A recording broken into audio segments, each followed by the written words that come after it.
Bueno, dígame si se escucha bien porque hay algunas interferencias. No sé si es de ida y vuelta o a vos se te cortaba un poquito recién, Víctor. Así que si Si no se se llega a escucha cortar, bien en el chat, me dicen, me avisan, así repito este, o hablo más despacio o vemos qué podemos hacer. Bueno, primero muchísimas gracias por la invitación, Víctor, y la gente de la Universidad de Salta. Este, este espacio virtual es un espacio maldito por lo que porque estamos obligadamente en este lugar por no poder estar en otros lados, de manera presencial, pero nos permite un encuentro que de otra manera capaz que nunca hubiera ocurrido. Así que vamos a quedarnos con la parte positiva de esta historia, este, y vamos a festejar que podemos estar todos juntos en esta tarde para hablar de fotografía y para hablar de lo que más o menos cada uno ha podido hacer en este campo. Se está escuchando, ¿verdad? Sí, sí, muy bien, Julio, Julio. se escucha bien. Bueno. En el abordaje de la fotografía, generalmente, casi de manera tradicional, hay dos abordajes posibles en los que siempre más o menos acudimos cuando explicamos en nuestras clases o a quien pregunta o a quien se inclina a estudiar la fotografía y dice, bueno, ¿por dónde empiezo a definir qué es esto de la fotografía? Y generalmente aparece una línea de abordaje que es lo que tiene que ver con la génesis técnica, es decir, cómo se hace una fotografía, por qué una imagen se fija, cuáles son las leyes objetivas de la física, de la química y de la óptica y que intervienen en la posibilidad de fijar una imagen a través de un dispositivo muy complejo como es una cámara fotográfica. Todo que es explicable, todo es comprensible, y uno podría quedarse en esa definición. Porque en verdad la fotografía, explicándola de su génesis técnica, tiene una fuerza expositiva muy concreta y que la diferencia de cualquier otra técnica o lenguaje que implica algún tipo de representación. Y podemos decir desde ese punto de vista, una de las tantas maneras de poder explicar o definir o nombrar la fijación de rayos lumínicos en una superficie, en un soporte fotosensible, es que el soporte fotosensible guarda memoria de aquello que recibió, ¿no?, como luz, como energía lumínica. Ahí ya nomás tenemos una primera presencia, ¿no es cierto?, de uno de los temas que nos convoca hoy, que es la memoria. La superficie fotosensible se modifica de una manera muy particular, única, irrepetible y de manera singular, ¿no?, en el modo en que los rayos inciden sobre su superficie. Y eso nos permite la reconstrucción de signos que identificamos por semejanza a aquello que estuvo frente a la cámara durante el momento que se hizo la exposición. Con la técnica digital, donde se ha reemplazado la materialidad por la virtualidad, ocurre de alguna manera también lo mismo. El sensor guarda memoria del haz de luz que recibe en el cual se forma la imagen. Todo lo demás podría llegar a ser anecdótico en función de esta línea que yo estoy desarrollando ahora. Ahora, ese es un tipo de memoria. Y es un tipo de modo de explicar la fotografía. Otra línea de abordaje al fenómeno de la fotografía podría ser, para la fotografía, ¿para qué se hace? ¿Cómo se usa?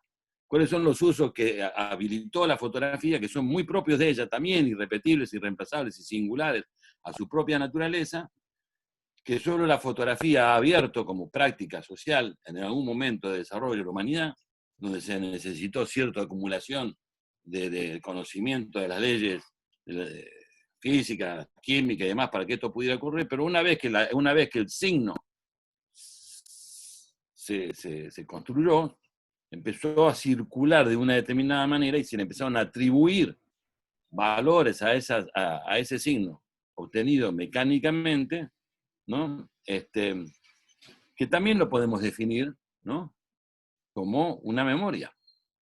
Una memoria de lo que alguien vio, de lo que alguien fue testigo, de lo que alguien quiso registrar, que siempre es desde un lugar único, irrepetible, singular, y que el signo construido remite a esa situación. ¿Mm?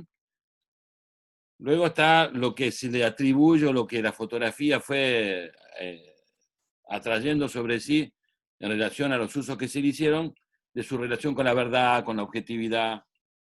Bueno, este es un tema muy complejo, que me imagino que hay ámbitos más específicos para analizarlo. No hemos sido invitados para meternos en problemas de la semiótica y de la teoría de la imagen. Lo cierto es que las imágenes fotográficas conversan con la memoria. Esa es su esencia y su naturaleza. Pero son imágenes que siempre están necesitadas de una interpretación. No son autosuficientes para que la fotografía por sí misma ofrezca un sentido único, irreemplazable y singular. Ese proceso de otorgarle un sentido a la imagen es un proceso del que realiza el receptor. Y el receptor identifica a qué episodio puede estar relacionado a esta fotografía, a qué sujeto y cuáles son los sentidos que emanan de eso que fue esbozado en una imagen a partir del proceso fotográfico. De manera tal que la fotografía, por su propia naturaleza, también conversa con la historia. ¿Mm? Ahora, sabemos que los usos diversificados de la fotografía son tan amplios que solamente algunos usos en particular se los denomina como fotografía y memoria, o fotografía, las memorias fotográficas en relación a acontecimientos donde aquello que está atravesado por este concepto corresponde a una decisión, una voluntad, un acto consciente, ¿no es cierto?, de un productor que elabora sus imágenes o que rescata imágenes hechas por otros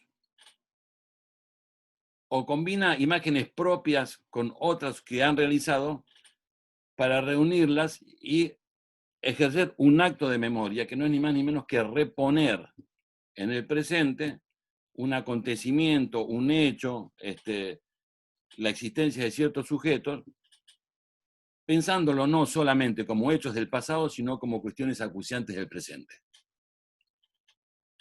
Entonces, si bien la memoria conversa con la historia, en realidad es un acto vinculado a urgencias, necesidades, situaciones que devienen del presente, tal como lo entiende el productor, tanto sea un productor individual o sea un productor colectivo, perteneciente a un colectivo de gente o a una agrupación o algún dispositivo que utiliza este tipo de lenguajes y narrativas, ¿no? Como forma de su propia, como una expresión de su propia existencia. Lo que yo voy a traer hoy, voy a traer dos cosas diferentes, ojalá que pueda hablar de todo, no sé cuánto tiempo vamos a tener, pero no poder hacer un uso inteligente del tiempo. Voy a traer primero lo que es lo que me ha una experiencia de carácter personal que me ha pasado a mí como fotógrafo, que empieza con un episodio absolutamente casual, impensado, aleatorio, independiente de mi voluntad, que me convirtió inesperadamente en un testigo con cámara en un episodio trágico en nuestra historia reciente, y con el tiempo se pudo convertir en otra cosa, devino en otra cuestión. Entonces, quizá contándolo pueda abordar de una manera un poquito más concreta, ¿no es cierto?, esta introducción que acabo de hacer. Así que, si les parece, pasamos a ver cómo puedo sacar esto acá. Ahí está. Paso a compartir pantalla. Se me está escuchando bien, ¿verdad? Sí, se escucha bien en el chat. Confirmen si escuchan bien. Muy bien.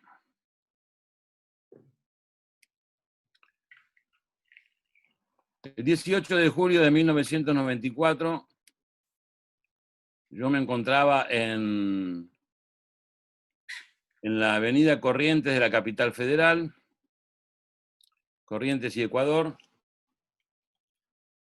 donde a 8 cuadras de donde yo estaba se encontraba la sede de la AMIA en el momento de la explosión. Yo llegué un rato antes de las 9:53, escucho la explosión, y claramente con la gente que estábamos ahí mirando, yo estaba haciendo fotografías de una cola de gente que estaba pidiendo trabajo en una agencia de colocaciones. Era un espectáculo vital en Buenos Aires, pleno menemismo, 1994. Trabajaba para una institución para la Defensoría del Pueblo de la Ciudad de Buenos Aires, que tenía una publicación. Yo estaba sacando fotos para eso cuando escucho la explosión en un lugar cercano que al principio no pude definir dónde era. Tembló el piso bajo nuestros pies y se escuchó el caer de vidrios durante unos cuantos segundos. Yo tenía la cámara colgada, un equipo en ese momento muy reducido. El volumen del ruido producido, la sensación que todos tuvimos es que se trataba de una explosión realmente importante. Y bueno, yo no pude evitar ir hacia el lugar. No fui corriendo, para nada, porque me imaginaba que iba a encontrarme en un espectáculo bastante cruento, pero a su vez sentía que estaba con una cámara, soy fotoperiodista,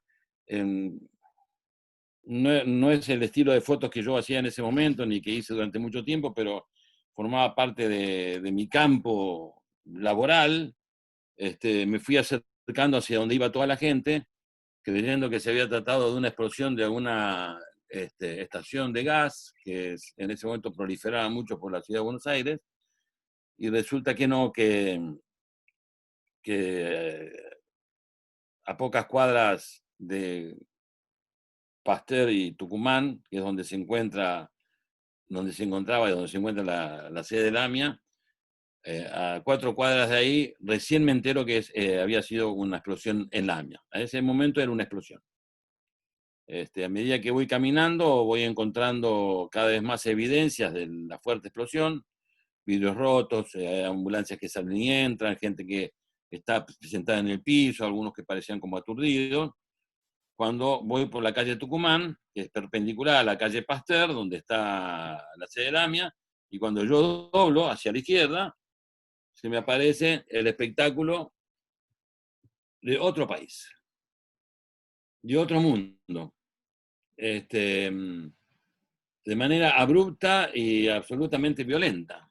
Yo entré a otro lugar, un lugar sin referencias previas. Para mí, yo no había estado nunca en una situación similar, no estaba preparado a ver lo que estaba pasando, y aparte era un escenario muy amplio, muy grande, pasaban muchas cosas simultáneamente, y simplemente reconocer qué es lo que estaba pasando ahí me hubiera llevado algunos minutos. Y lo que me ocurrió a mí es que yo no pude evitar empezar a sacar fotografías de aquello que yo veía, que ya me parecía demasiado y suficientemente elocuente, donde en realidad estaba haciendo más preguntas con mi cámara que tratar de abordar alguna respuesta posible sobre lo que había pasado. Yo no tenía obligaciones profesionales ni de estar ahí ni de sacar fotografías. Pero claramente no podía dejar de hacerlo. Una sola fotografía, una sola situación, creo haber más o menos preparado, por decirlo de alguna manera. Yo vi un cordón de gente que terminaba en donde había una ambulancia con las puertas abiertas.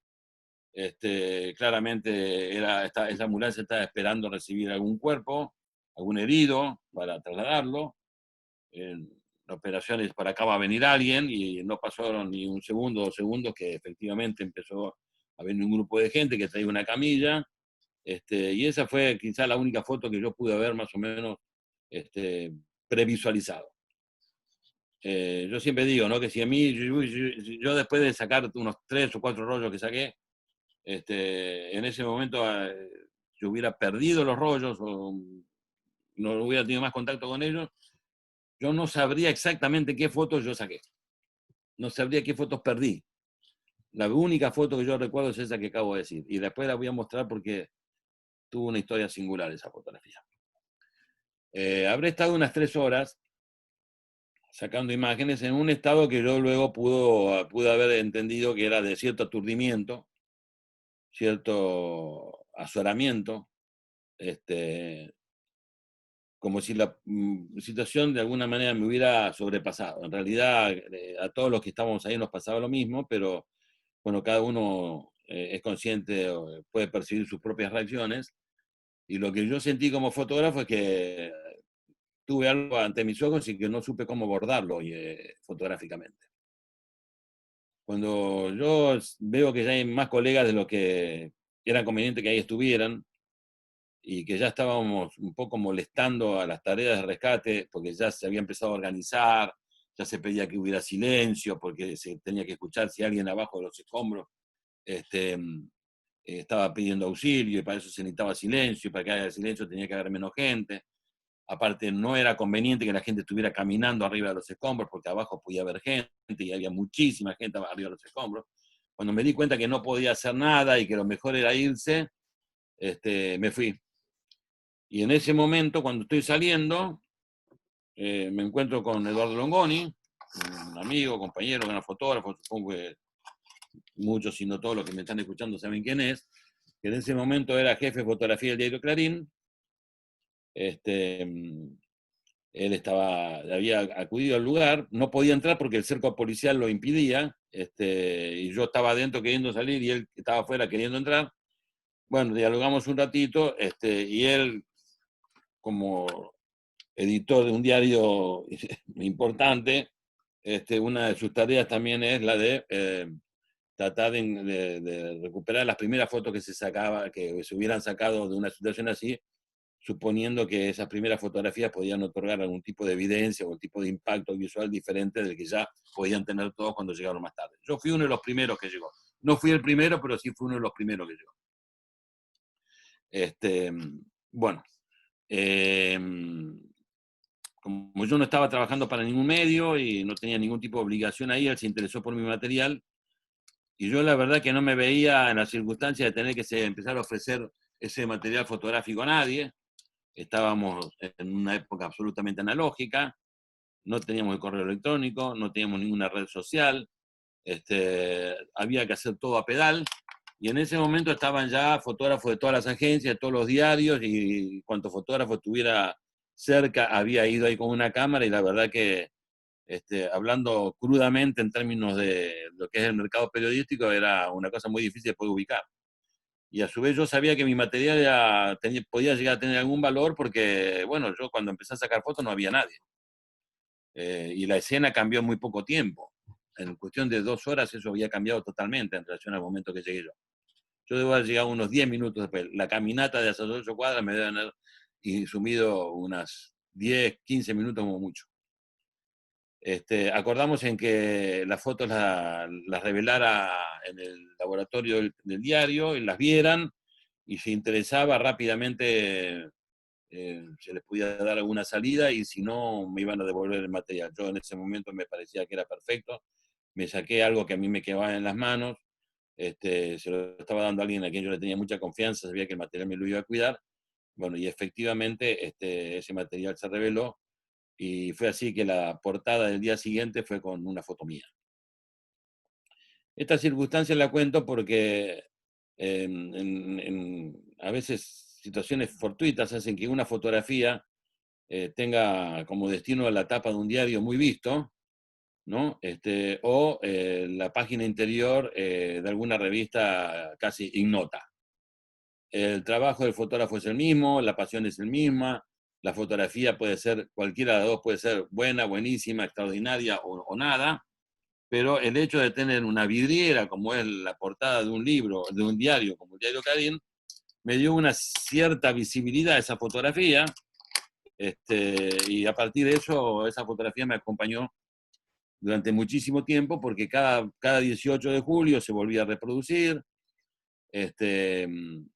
AMIA y otras instituciones me habían pedido las fotografías para hacer sus efemérides, sus homenajes, y esa y otras fotografías giraron más que otras. Y es así que durante 25 años, de todo mi material, se habían visto 4 o 5 fotografías que más o menos se repetían en distintas circunstancias y en distintos momentos. Yo siempre sentí que esa fotografía, que mi lugar ese día era durante el atentado, y lo que hubiera debido hacer, lo que hubiera podido hacer, las vueltas que yo hubiera podido darle a ese material, lo sentía como una deuda de fotógrafo, porque sentí que el devenir de la foto que yo saqué, no diría intrascendente, pero que quedaron ahí. El año pasado, mejor dicho, fin del año 18, en diciembre, recibo un llamado de quien se dedica a la producción de arte de AMIA, y me propone hacer una exposición con todas mis fotos, cosa que alguna vez ya se había hecho. Y mi primera reacción fue decirle que ya está, esas fotos ya se vieron, que esas fotos ya no cuentan más nada nuevo de lo que la sociedad argentina, los familiares, todos, y la verdad que sentía que ya habían cumplido su ciclo, que volverlas a sacar en el formato en que estaban no iba a agregar nada, y que había otros fotógrafos que habían sacado la foto. La verdad que estaba como, no digo enojado con mi material, pero como atragantado. Y me dice, no, Julio, se trata de que estas fotografías convivan con otras fotos nuevas. Estamos pensando que por estos 25, el año pasado se cumplieron 25 años, por esto que están viendo ustedes 25, queremos recuperar historias de vida, no solamente volver a sacar las fotos del atentado, sino recuperar historias de vida que de alguna manera den cuenta del tiempo pasado, de la impunidad que todavía se posa sobre este nefasto acontecimiento, y pensamos provocar algunos encuentros de gente que está vinculada por distintos modos y por distintas excusas, para hacer fotografías y que dialoguen con la fotografía de hace 25 años atrás. Claramente se me iluminó un camino que yo no lo había podido gestar por mí mismo. Empecé a imaginar qué tipo de cosas podían ser, y finalmente acepté, y nos pusimos a trabajar muy rápidamente. En el curso de apenas 2 meses se completó 19 historias, que son las que voy a pasar ahora, y se programaron 3 exposiciones, una de ellas en el Consulado Argentino en Nueva York, que esta sería la tapa del catálogo que lo presidió, en el CCK, y otra en la Embajada Argentina en París. La idea era internacional el reclamo, dar una oportunidad para que se vuelva a reflexionar y denunciar la impunidad que reina sobre este atentado.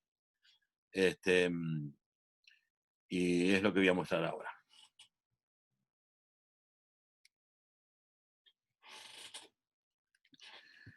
Las fotografías yo lo organicé como un díptico, así no se mostró exactamente la muestra.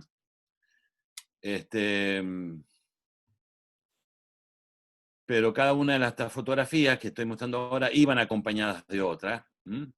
Hubo distintos criterios curatoriales según las posibilidades de la sala, según las condiciones, la cantidad de paredes que teníamos disponibles, pero este era el concepto. Aquí vemos a Teresa Said, que pierde a una hija que trabajaba en AMIA, y Marcelo Corbalán, que es del grupo Carajo, había sido compañera de la escuela de la hija de Teresa Said. Y él no lo sabía, pero él había sido convocado para un tema musical del León Gieco, La Memoria, que se hizo con la participación de muchos músicos, y él fue justamente el músico que la letra que tenía que cantar era justamente por los muertos del AMIA. cuando alguien asocia la figura de Marcelo Corbalán, al que le dicen Corbata, con el texto que canta en la canción y el hecho de haber sido compañero de la escuela secundaria de la hija de una víctima, se pone en comunicación la familia con él. Bueno, esto fue hace un tiempo, no fue exclusivamente para la foto, pero esta es una de los encuentros que se quisieron mostrar para esta oportunidad.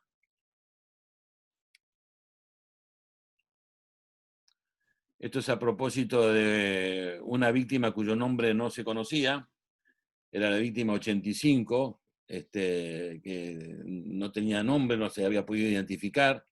Los restos no podían ser cruzados con ninguna persona que hubiera ido a preguntar o alguien que estuviera buscándose. Y este es un periodista, Hugo Martín, de la revista Gente, que hizo una nota al estilo de una botella tirada al mar, contando la historia y poniendo el nombre de que se suponía que era, se lo daban como un nombre de mujer y en realidad era un chico, mucho más grande. ¿No? Esta es una foto que se conserva de él. Era una familia que estaba en situación de calle, la madre y el hijo, el que murió, estaba en situación de calle y la familia había perdido contacto, y solo por la casualidad de que esta es una tía de la víctima, Cecilia Jesús Lower, vio la revista en una peluquería y reconoció a su primo, a su sobrino, perdón, y bueno, se contactó con AMI y demás y se pudo reconstruir, y ya la víctima 85 tiene su nombre y su identidad. Bueno, no voy a dar todos los detalles de todas las historias, porque se nos puede hacer un poquito largo, pero sí voy a contar de algunas. Martín Cano trabajaba en AMIA, en la parte de mantenimiento. Cuando explotó la bomba estaba en el subsuelo, se le cayeron varios pisos encima, se le hizo la noche más absoluta.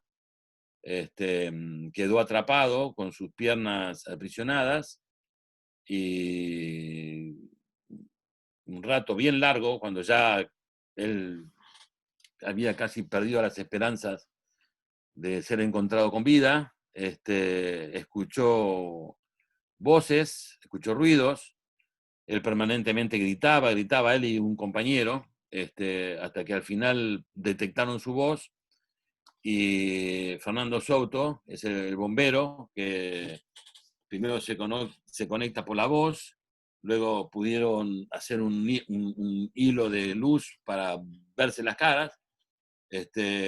Fernando Souto le hablaba todo el tiempo para que Martín colaborara y no perdiera las esperanzas y no se quebrara. Cuando, no sé si ustedes recuerdan, que hubo como un derrumbe mientras estaban haciendo las tareas y tuvieron que desalojar la zona de un momento para el otro. Fernando le dejó la linterna y tuvo que salir y el lugar se volvió a complicar más. Bueno, la cuestión que estuvo aproximadamente 10 horas bajo tierra, hasta que al final pudo ser rescatado. El otro compañero, que también había quedado con vida, muere en el hospital.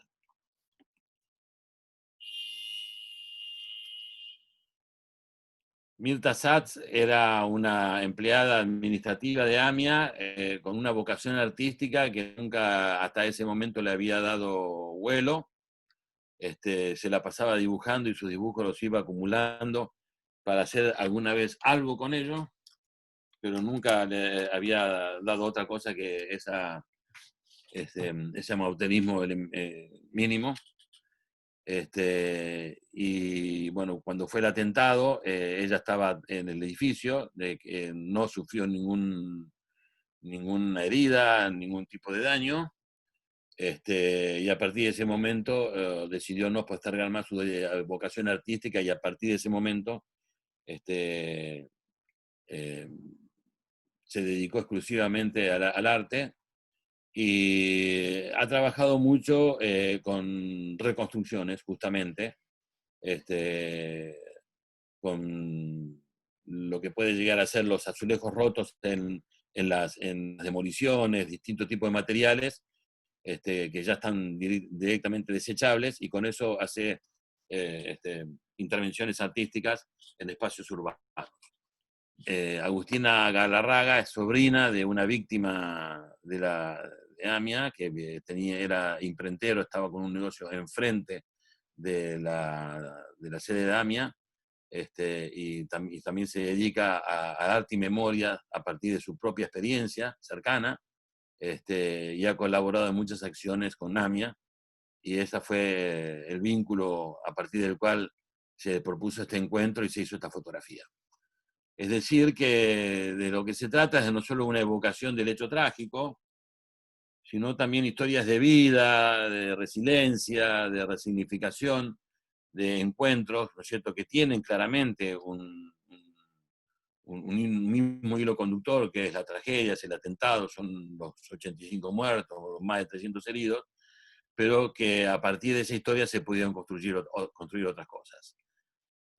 Mijal no conoció a su papá, tenía apenas un par de meses cuando murió el padre, y muchos años, y tiene apenas unas pocas fotografías y los recuerdos de su mamá y de su familia, hasta que recibe el llamado de una ex bibliotecaria de una institución judía que encontró un libro con una dedicatoria del padre o al padre, con lo cual se pudo colegir que era un libro que le pertenecía a él, y de la nada pudo recuperar un efecto personal.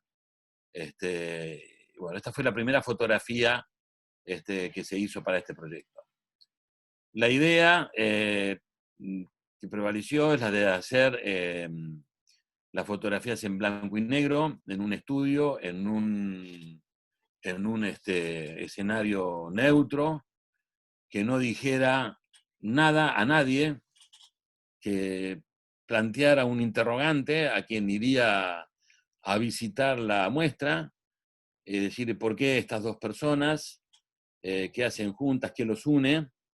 Y la idea curatorial era que abajo de la fotografía, en el mismo tamaño, hubiera un texto dando cuenta de la presencia de esas dos personas, por qué están unidas ahí, qué los une con el atentado, con los nombres y los detalles, y que hubiera un juego ahí de miradas entre el atentado, la historia, el texto, y que de esa manera el visitante a la muestra vaya entrando, ¿no?, en este universo, al cual siempre decimos el de los familiares, el de las víctimas, de los sobrevivientes, y en realidad es una historia que nos involucra a todos, porque este crimen está impune.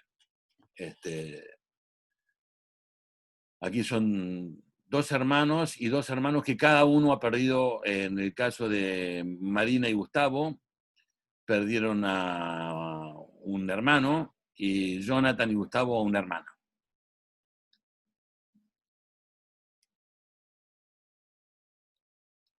Dora Van pierde a su marido, que trabajaba en la AMIA, y Adrián Furman a su hermano. A partir de esta experiencia desgraciada y haber recorrido los mismos pasillos y las mismas búsquedas y las mismas constataciones sobre la pérdida de sus seres queridos, se fue forjando una amistad, una relación que ha perdurado hasta el día de hoy.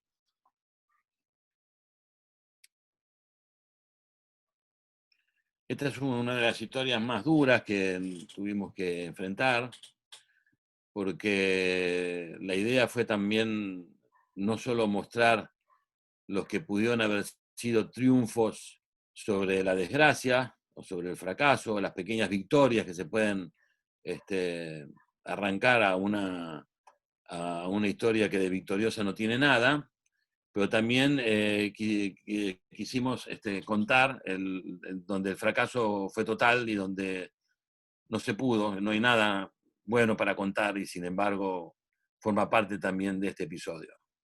Karina Bolán pierde a su hermana,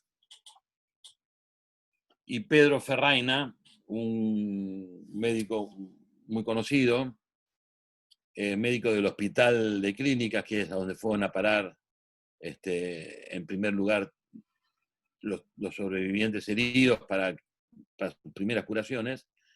Bueno, el doctor Ferraina no pudo hacer nada para salvar la vida de la hermana de Karina. El estado en que se encontraba la hermana de Karina resulta milagroso cómo pudo caminar esa cuadra, porque llegó por sus propios medios, nadie la ayudó a llegar. Yo no quiero dar detalles escabrosos porque de nada sirve en esta ocasión, en este momento, pero es del orden de lo milagroso que haya podido caminar por sus propios medios. Y lo increíble fue que cuando llega Karina al estudio, sabíamos que era una historia dura. Karina lo primero que dice: yo no sé por qué estoy acá, porque en realidad si mi hermana pudo llegar caminando esas 4 cuadras o 3 cuadras que separan la sede de la AMIA con el hospital de clínicas, ¿cómo no la pudieron curar? ¿Qué hicieron los médicos? Y había como esta cosa irracional que a veces puede pasarle a quien se ve afectado de manera directa por una situación como esta. Encima Karina había llegado antes al estudio, la verdad que nos mirábamos entre nosotros y no sabíamos cómo salir de la situación. Cuando llega el médico, con gran experiencia, y aparte se recordaba con absoluto detalle lo que había pasado, tuvieron un diálogo muy intenso, en donde Karina entendió que se habían hecho los máximos esfuerzos y que era imposible en esas condiciones. Pedro le dijo concretamente que el estado en que estaba tu hermana, la medicina no puede hacer nada, no podía hacer nada. Ni lo pudo hacer en esa época, ni lo podía hacer ahora. Bueno, hubo algunos detalles en particular, y lo que fue increíble es que Karina sintió que se sacaba un enorme peso de encima, un peso que le había acompañado durante 25 años por esta idea que se le había cruzado a ella, que quizá era una muerte evitable. Lo que le pasó en este caso a ellos dos, como le pasó a todos, es que una vez que enseñaban las fotografías, nos agradecían haber hecho las fotos, en unas circunstancias que no entendíamos qué era lo que estaban agradeciendo, aunque lo entendimos claramente, porque les permitió a cada uno en su medida y en función de lo que pudo procesar en todos estos años, la posibilidad de visibilizar el dolor, de expresarlo, probablemente de exorcizarlo y hacerlo, convertirlo en algo. No procesarlo individualmente en la soledad de su propia desgracia. La fotografía, el cuidado que sintieron que le estábamos poniendo a la acción, la necesidad de incorporar sus rostros, sus cuerpos, sus voces, sus palabras, terminó siendo una acción liberadora. Lo curioso es que se programaron 19 historias, nadie faltó a la cita, todo el mundo, nadie pidió postergar la hora y el día en que se había programado el encuentro, nadie llegó tarde, es decir, signos que demuestran que algo intenso nos estaba pasando a todos. Cada vez que nos juntábamos, había una reunión previa de unos cuantos minutos donde volvían a aparecer las imágenes, volvían a aparecer las anécdotas, nos trasladábamos a ese lugar, a ese día, a ese momento, 25 años antes. Que yo haya sido el fotógrafo aquella oportunidad y que lo pueda hacer ahora también es una singularidad que tiene que ver con la concepción del trabajo y que tiene que ver con lo que yo también pude volcar probablemente en este tipo de fotografías y en la confianza y en el vínculo que pudimos generar en los pocos minutos que precedían a la fotografía. Yo sentí que en cada vez que yo apretaba el obturador, era el producto de un encuentro profundo entre nosotros. Incluso con gente con la cual por ahí es difícil establecer un vínculo afectivo en ese momento. El que tenemos aquí es Alberto Crescenti, que es el director del SAME, que ya lo era en esa época, y que fue el jefe de operaciones de todos los rescates que se hicieron ese día.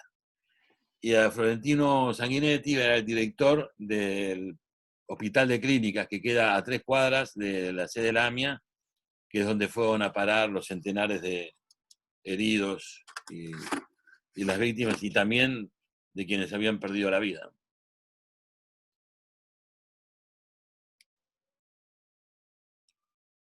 Este es un instructor de perros rescatistas, espontáneamente se presentó, había tenido un curso en Italia, en ese momento en Argentina no había escuelas para instructores y para perros rescatistas. Él tenía por una actividad privada que desarrollaba y bueno, se presentó, se puso las órdenes del bombero, del jefe de bomberos,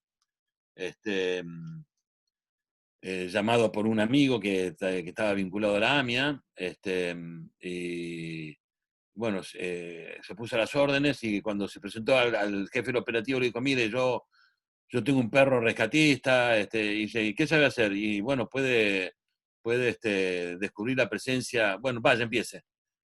Con esa orden con ese protocolo tan elemental en la urgencia, encontró varios cuerpos, algunos de ellos sin vida, pero algunos de ellos con vida, como es el caso de Alejandro Miroshnik, que estuvo 9 horas encerrado en un ascensor y casi todo el tiempo sin saber que había sido la explosión. Él creyó porque estaba en el ascensor cuando fue el atentado y el ascensor cae, y no escuchó la explosión. O si la escuchó, la confundió con algún otro ruido, o estaba aturdido, o había perdido el conocimiento. Él tampoco puede precisar qué es lo que le pasó y no entendía por qué tardaban tanto tiempo en venir a rescatar. Cuando terminan finalmente perforando el techo de la cabina, del ascensor a donde pudieron llegar, vio el cielo. Y bueno, dice que estuvo ahí un momento místico porque pensó que había llegado al cielo. Así, él se sentía que estaba en un subsuelo y de golpe salió al cielo abierto. El aturdimiento era absolutamente total. Bueno, Alejandro Miroshnik es maratonista en la actualidad, es instructor de atletismo, tiene una potencia, una vitalidad, la verdad que es admirable. Este perro no es el perro que participó en ese día, pero sí es uno de los perros de una escuela que Juan Carlos Lombardi dirige en la actualidad. Este grupo de muchachos y muchachas eran adolescentes cuando fue el atentado y fueron reclutados en escuelas, algunas de la colectividad judía y otros no, para que días posteriores al atentado colaboraran en el rescate de libros y de distintos elementos de un museo interno que tenía la AMIA, y se habían llegado a movilizar aproximadamente 800 chicos de distintas escuelas. Esto es un pequeño grupo de gente que se mantuvo más o menos conocida y unida, y esta es la profesora Esther Schwartz, la que los había convocado y organizado para esa acción. Bueno, esta es una historia muy dura también. Ana María Chichesky. El día 18 de julio era un día feriado, era el primer día de vacaciones de invierno, y la hija, Andrea, fue a acompañar a la madre. Ella no trabajaba, la hija la acompañó porque había como una auditoría, había trabajo, no iba a la escuela y fue para acompañar a su madre. Había ocupado el escritorio de una persona que no había ido a trabajar porque había pedido sus vacaciones de invierno. Cuando suena el teléfono y dicen que el cafetero estaba ahí por un café que alguien había pedido en la oficina. Ella se propone ir a buscar el café, y cuando está en el ascensor, bajando, explota, se produce el atentado y pierde la vida aproximadamente de manera inmediata, según parece. El que le llevaba el café es el sobrino de estos dos hombres que están acá. Se me fue el nombre ahora el chico, Jorge Antúnez. Era un chico de 18 años que era el único mozo cadete acreditado por AMIA para poder entrar al edificio, de manera tal que toda la gente, si quería un café o alguna cosa del bar de la esquina, tenía que pedírselo a ese bar porque Jorgito, era el único que entraba y ya lo conocían, y los dueños del bar no le pagaban salario, y lo único por lo que se mantenía era con las propinas de los empleados de AMIA. Tenía 18 años. Y estuvo en el lugar exacto donde fue la mayor violencia, porque fue en planta baja, donde fue la explosión. Cualquiera de las distintas posibilidades que se barajan todavía indicarían que el lugar de mayor violencia de la explosión fue donde estaba Jorge, y el cuerpo de Jorge se lo encontró seccionado en distintas partes y fue entregado en 2 ocasiones diferentes a los familiares.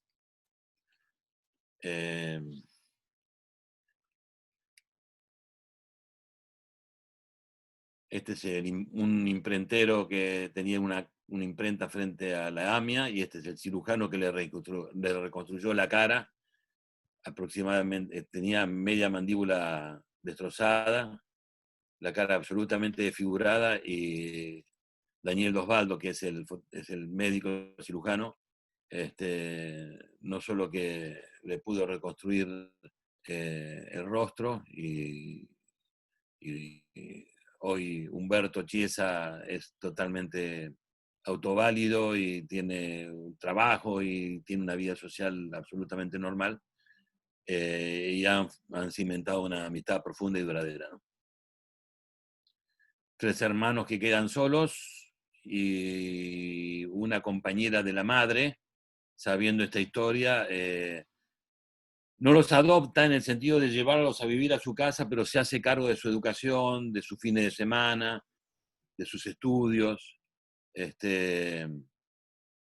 Y bueno, esta es otra de las historias. Ellos 2 no fueron a trabajar ese día por distintas razones, y el lugar que les hubiera correspondido estar si hubieran estado presentes, los hubiera encontrado en los lugares muy complicados.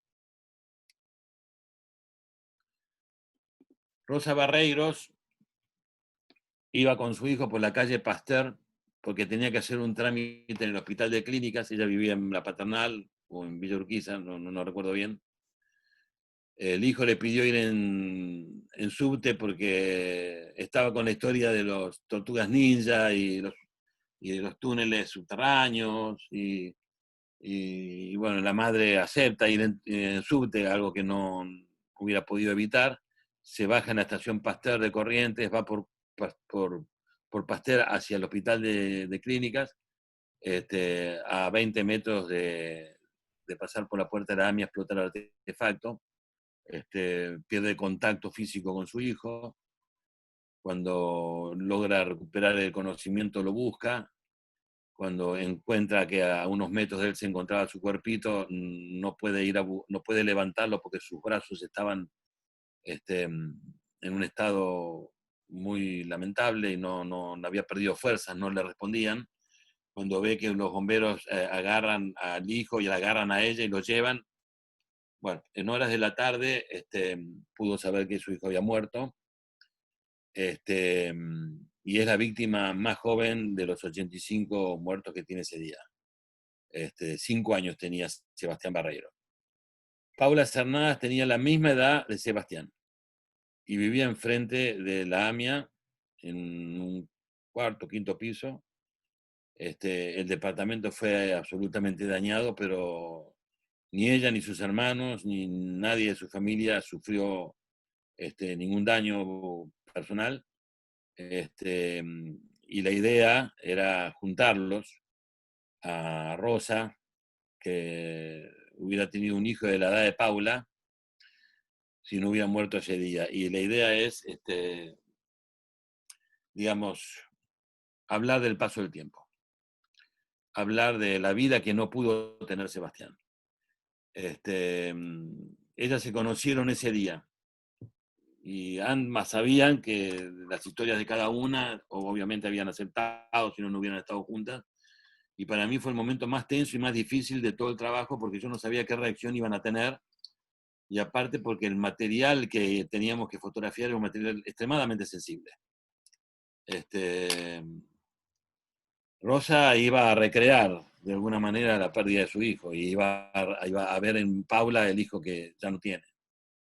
Y no sabíamos qué iba a pasar ni cómo iban a sucederse las cosas. Fue increíble el encuentro que tuvieron y el vínculo que pudieron establecer apenas en los primeros minutos. Fue realmente emocionante, conmovedor. Me costaba romper ese clima que se había generado para decirle, a ver si podemos hacer la foto y sentarlas en donde estaba preparada la luz, el mínimo escenario que teníamos. Y se volvieron a abrazar ahí. Se volvieron a abrazar ahí, hizo una mínima intervención porque el pelo se le había caído sobre la cara de Pablo y no se le veía, pero la escena se fabricó, se hizo ahí sola. Increíble. Bueno, llegamos a la última foto, que es la foto del flyer. Esta foto es la que yo les hablaba al principio, la que yo había podido previsualizar. Atrás mío está la ambulancia, hacia ese lugar van. Y esta fue la foto que apareció en la portada del diario Clarín. Nunca en los 25 años que transcurrieron desde el momento que yo saco esta fotografía al del momento, la fotografía del atentado, a este momento que es donde yo estoy con una persona, yo no sabía ni quién era, ni tampoco en AMIA sabían quién era el que está en la camilla, ni siquiera sabíamos si había muerto o si era un herido. Y yo muchas veces me pregunté, y debo reconocer que la pregunta me generaba algún tipo de inquietud y algún tipo de angustia, por, a ver, crudamente decir, yo le debo mucho esta fotografía, porque por esta fotografía me hice conocido por mucha gente, me llamaron, gané dinero, y no pedí permiso, ni podía yo pedir permiso a quienes están ahí, ni al que está en la camilla, y sin saber quién era, ni qué fue de su vida. Y muchas veces me planteé la posibilidad de que una vez se lo iba a encontrar alguna vez. Y me angustiaba pensar que en una de esas me hubiera reprochado de por qué hice esa foto en esa situación. Que quizá él nunca hubiera querido estar ahí, como seguramente no hubiera querido estar ahí desde ya. Bueno, se hizo una convocatoria en AMIA con esta fotografía pidiendo a ver quiénes podían tener datos de personas que estuvieran presentes en la fotografía, porque queríamos, la idea original era reconstruir esta escena en el mismo lugar donde había sido tomado 25 años después. Bueno, no aparecía nadie, yo tenía mucho interés y sigo teniendo mucho interés en conocer a este muchacho. Y si es posible a esa chica también. Son muy jovencitos. Y se los ve rescatando a muchos cuerpos, en muchas camillas se los ve. Bueno, no hubo posibilidad de conseguir, pero sí apareció por una sucesión de casualidades que no tiene sentido ahora contar, apareció la hermana de quien está en la camilla. Es ella, Dia Parson. El que está en la camilla se llama Germán Parson, es artista plástico, era escenógrafo, vivía en el primer piso en un edificio enfrente a la AMIA. Saliendo del baño, lo agarra la onda expansiva y le quita la vida en ese mismo acto. Su cuerpo estaba prácticamente entero y fue una de las primeras víctimas que se pudieron ser rescatadas. Yo a Lía la conocí el día de la foto. Ahí estoy posando con ella, ese soy yo, una media hora o una hora después de habernos conocido personalmente. Le conté a Lía lo que a mí me pasaba con esa foto y le pregunté qué significó, en qué lugar está esa fotografía en su vida, en su historia, en la familia, en sus amigos. En el fondo le estaba preguntando si esa foto le hizo daño. Y se lo terminé preguntando. Y ella me contó, que no le dejaron ver el diario durante varios días. Hasta que al final ella lo descubrió por su propia cuenta y me dijo que nunca había podido ver la foto. Que lo único que veía era la cabeza de su hermano. Es más, la fotografía se publica en el diario Clarín en blanco y negro. Y la fotografía que se publica en AMIA para reconocer a las personas que estaban ahí es en color. Y me dice, por primera vez la vi ahora. Primero me di cuenta que era en color. Y luego pude empezar a ver todo lo que pasaba ahí alrededor. Todo lo que pasaba en ese momento cuando sacaban a mi hermano.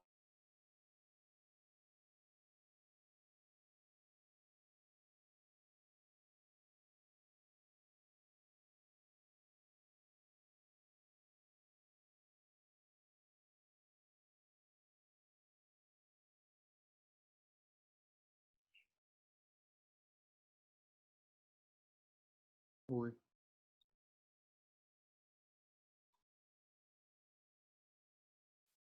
Hola. Hola, hola, ¿se Parece cortó que Julio? está habiendo un problema de conexión, parece. A ver, Julio, ¿estás por ahí? esperemos un minuto. Sí, parece que Julio se desconectó. No, está conectado Julio, pero no se lo ve. Ahí sí se fue. Desapareció el...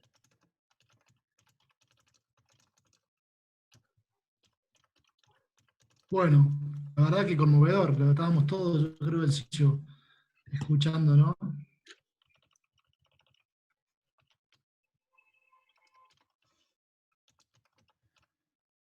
A ver.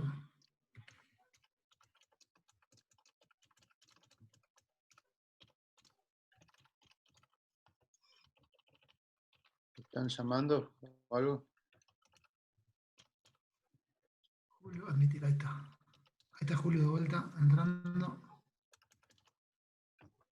Hay que ver la conexión, puede ser también de acá la conexión. Acá estoy de vuelta. Bien, Julio. Estoy de vuelta. La verdad que estábamos todos en silencio y conmovidos, me parece, como decían varios chicos en los comentarios, que escuchar el relato y la historia de cada foto te hace verla de otra manera, ¿no? Te vas adentrando. Me parece muy valioso todo el laburo. Disculpen que me quedé sin batería y no lo había calculado. Se cortó en un momento muy especial. Bueno, puedo terminar la anécdota y ya con esto me parece que podemos pasar a otra cosa. ¿Les parece bien? ¿Me están escuchando? Sí, sí, sí, perfecto.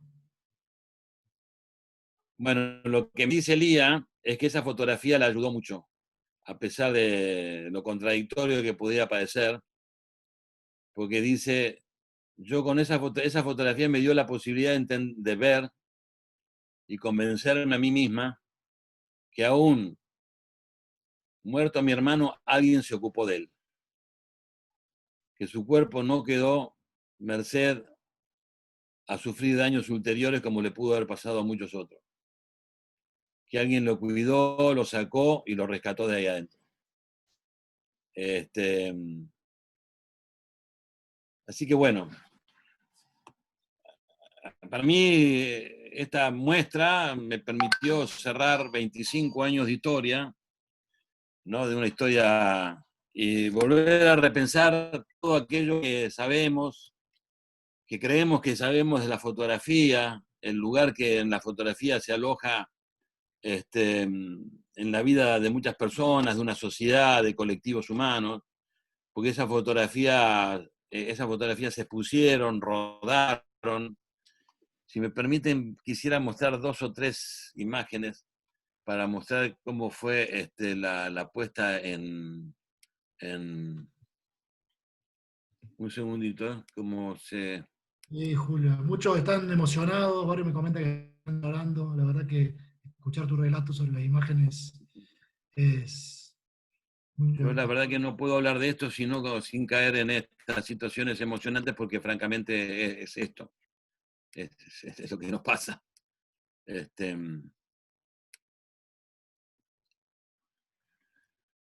Un segundito, por favor. Sí, tranquilo. Están viendo, ¿verdad? Sí, ahí se está presentando, a ver. Todavía no. Ahí está. Acá estábamos, ¿verdad? Sí.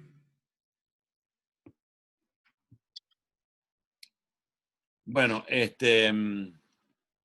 Por supuesto que con Lía nos hablamos ahora, ya estamos pensando en hacer cosas, ya está al tanto de mis actividades, ella es una talentosa diseñadora, también es artista, con su marido animan distintas actividades culturales. Otro encuentro. Algunas pocas imágenes de las muestras, porque ahí también es otra historia a contar. La gente entraba a las salas, este es el caso del CCK, y al fondo, digamos de manera frontal a la entrada a la sala, estaba como un damero, las fotos del atentado, y a los costados las historias como las que acabo de contar recién. El tiempo promedio que un asistente a una muestra está más o menos catalogado, son apenas unos pocos minutos, y según el tipo de muestras y según el tipo de público, pero el promedio de estancia en esta muestra era de aproximadamente 20 minutos, con lo cual indica que algunos estuvieron 10 o muchos estuvieron más de medio, 40 minutos. Porque esta es la propuesta. La foto, lo acabo de mostrar, y el texto puesto como obra, no puesto como epígrafe, como texto que acompaña. Y esto que habíamos previsualizado, de que la gente mirara la fotografía, leyera la historia y volviera a ver la fotografía para reconocer con qué rasgos parte de esta historia se había dibujado en los rostros de quienes fueron fotografiados, era un momento muy intenso. La persona que iba ahí, en general, ¿no? Tenía que transitar por la muestra.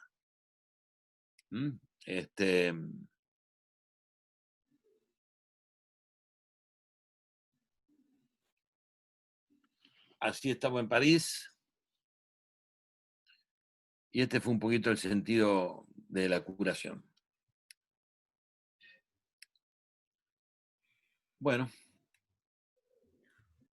La verdad que estamos todos conmovidos, creo, por el relato, por las fotos, por la forma en que nos vas contando. Gracias, Julio, por compartirlo de esta manera. No, por favor, siento que esa mañana que fui un testigo involuntario con cámara, me pone en el lugar de testimoniar, en el deber de la memoria. Yo creo que la memoria es un deber cuando uno atesora una historia que puede ser importante para el tejido social del cual uno forma parte. Y si tengo una tecnología aprendida, si tengo un modo de contar, algo que puede salir de mi propia emoción, de mi propia comprensión, de mi propio dolor y convertirlo en otra cosa, traducirlo en otra cosa, creo que también es sanador. Yo no quería estar sacando fotos esa mañana, de hecho, debo haber sido uno de los primeros en que llegó y debo haber sido uno de los primeros que se fue. Estaba molesto. No era un lugar para estar. Y en algún momento sentí que era una banalidad y una falta de derecho estar sacando fotos en ese momento. Es incomprensible para un profesional de la fotografía, lo entiendo. Muchos de los que me están escuchando deberán estar pensando que lo que yo digo es un pecado profesional.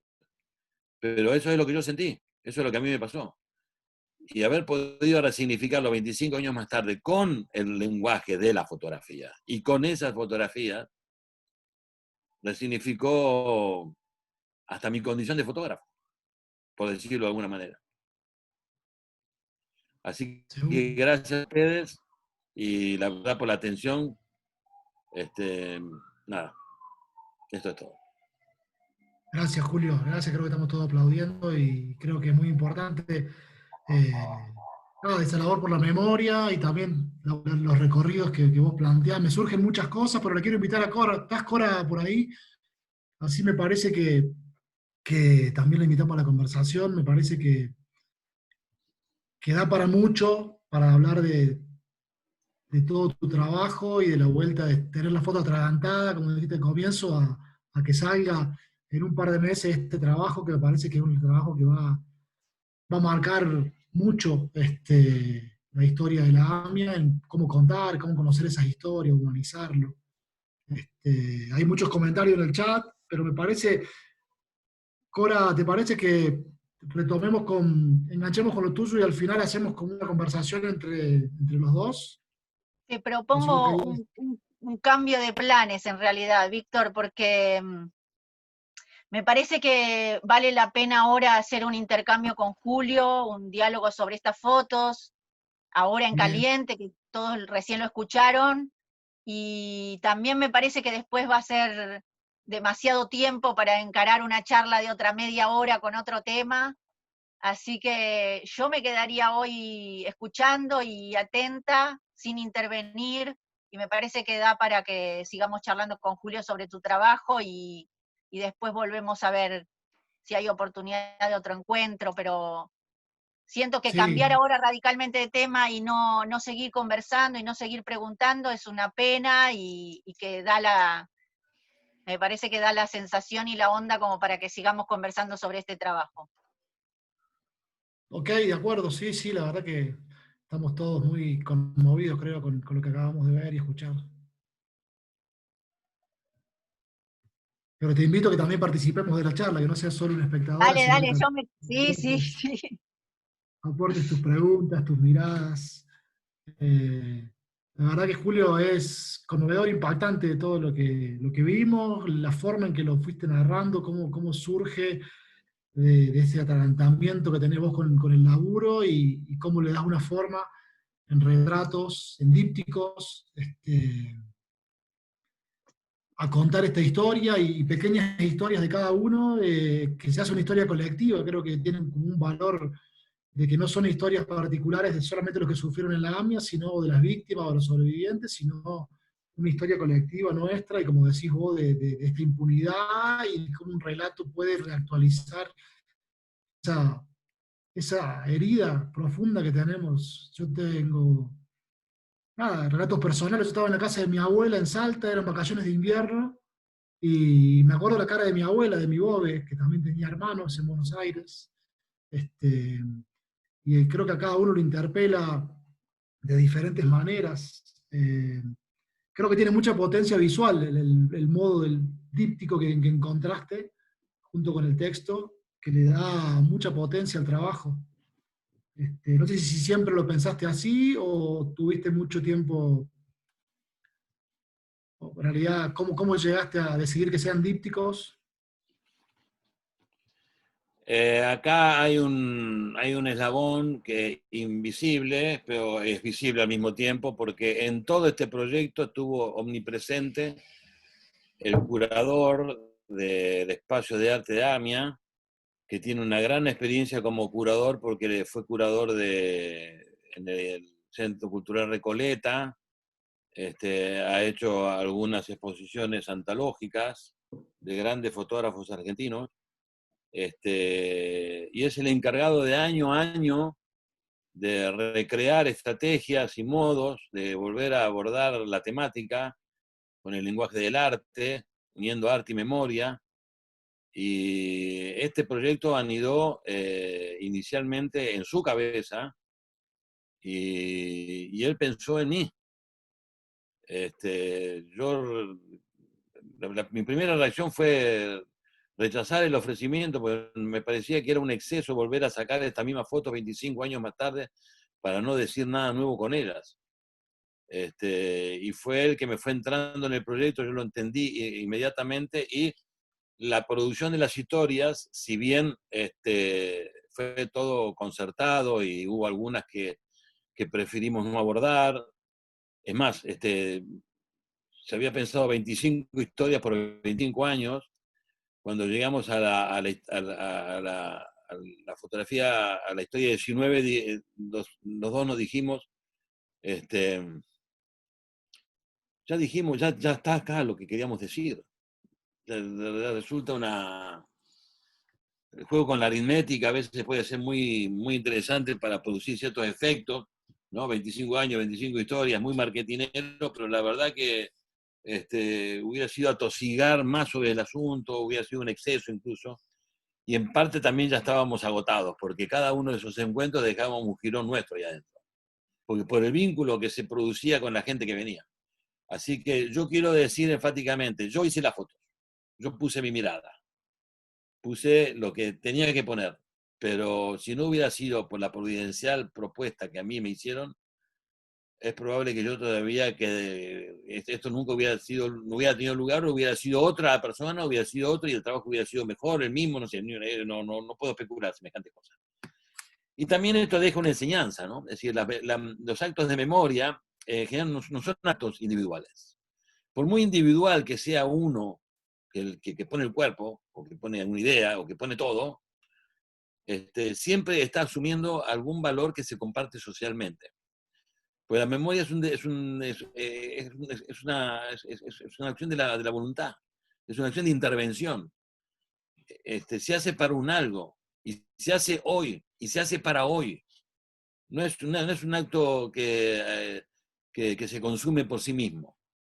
De manera tal que también este aspecto de la producción social de este acto encuentra en este caso un equipo de gente muy motivada para trabajar y que tuvo la idea de convocarme a mí por haber sido el fotógrafo de aquel día y dar la oportunidad de volver sobre el tema de otro modo 25 años más tarde. En verdad, saliéndome de mí mismo, creo que eso también le agrega valor. Porque yo ya soy 25 años más viejo. Y es la edad de la impunidad de este atentado. 25 años en la vida de una persona es mucho tiempo.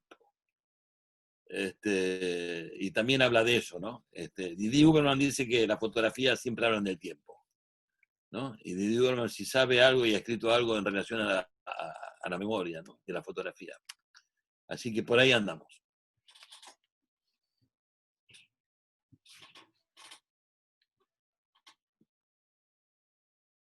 ¿No se escucha?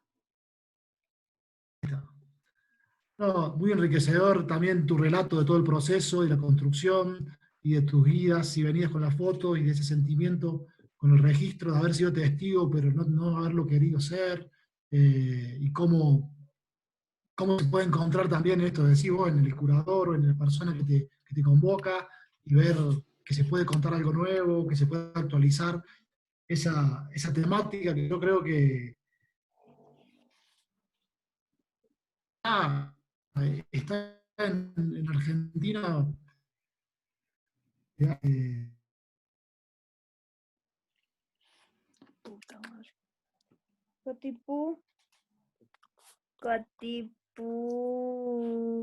no sé por qué viene también, que no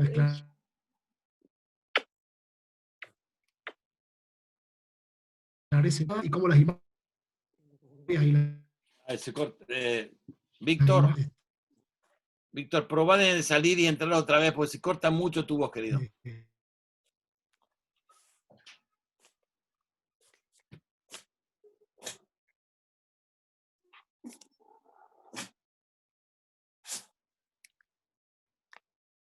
Maldita sea. Quédate quieta, Coti.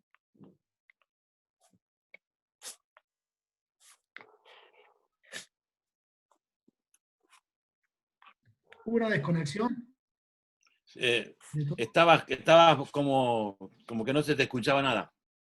Posición débil. Bueno, podemos abrir a preguntas por Pe- pe- intercambio, si les parece. Perdón, Sí, Víctor, no lo nombré a Helio Kapsuk, él es el curador que fue el artífice de esta acción. Por extensión, pensé que todo el mundo sabía de quién estaba hablando, es una enorme injusticia no nombrarlo con nombre y apellido.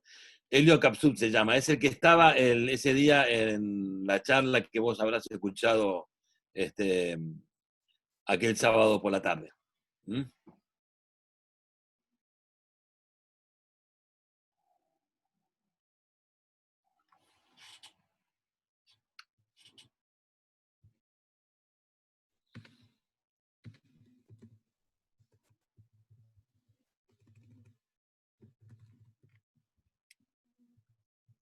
Pucha, mi conexión no está muy bien.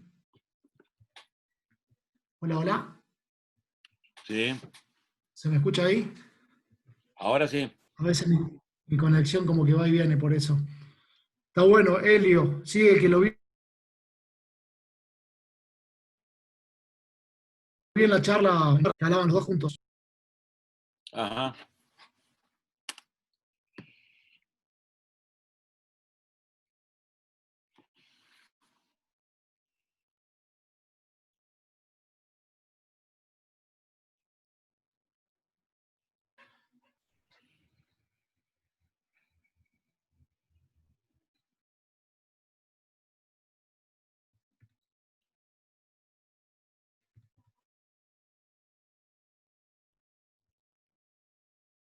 ¿Hay alguien que está escuchando?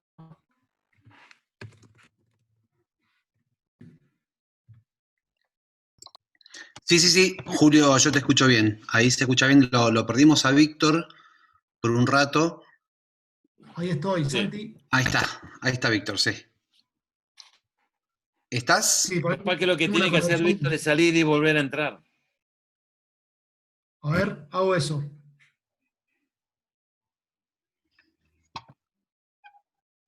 Bien.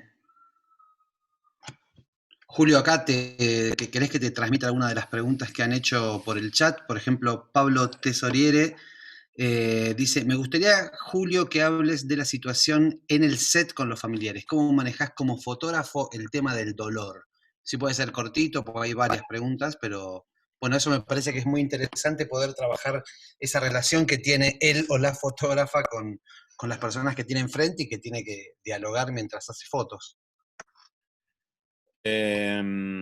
Bueno, primero hay que considerar que pasaron 25 años de aquel día, y que cada uno de los familiares habrá podido, hasta donde pudo, procesar el dolor, y venían a participar de un acto artístico, documental, testimonial, que sin duda facilitaron las cosas. Pero yo también me hice la misma pregunta, Pablo, y es muy, muy pertinente. Yo me brindé para que creyeran en lo que estábamos haciendo. Y los invité y creo que se pudo lograr de alguna manera entender que había un complot por la memoria y por la exigencia de justicia. Así se lo planteamos, así lo entendimos y bueno, el dolor transformado en una acción reparadora hace milagros. Las madres y las abuelas de Plaza de Mayo nos enseñaron esto en la peor soledad de la dictadura. Como con ese ejemplo de por medio podemos atrevernos a más y a mucho, en todo caso. No sé si a más. No sé si te contesté. Sí, ahí Pablo nos dirá eso, pero yo creo que sí, y además como el paso del tiempo, es verdad eso, como el paso del tiempo es muy importante en esto, y vos con estas personas trabajabas, digamos, además de estar en un set con ellos, tenías impresiones de las fotos, ellos veían las fotos, ¿cómo era ese trabajo ahí? Bueno, yo tenía las fotos a mano, pero muchos no las querían ver, otros dijeron, no, yo ya las vi suficiente. Finalmente no fue un tema que nos provocara, que nos ocupara. En la previa, el diálogo se daba, la verdad que se daba. Y por supuesto que en esos momentos nos embargaba nuevamente el dolor, lloramos, sentíamos que algo nos estaba pasando a todos.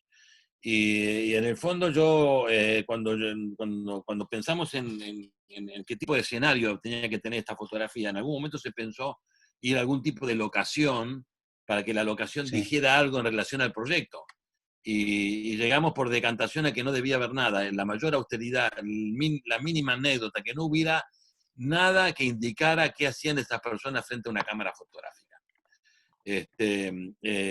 Y entonces la fotografía, la única opción, el único vínculo que podíamos exponer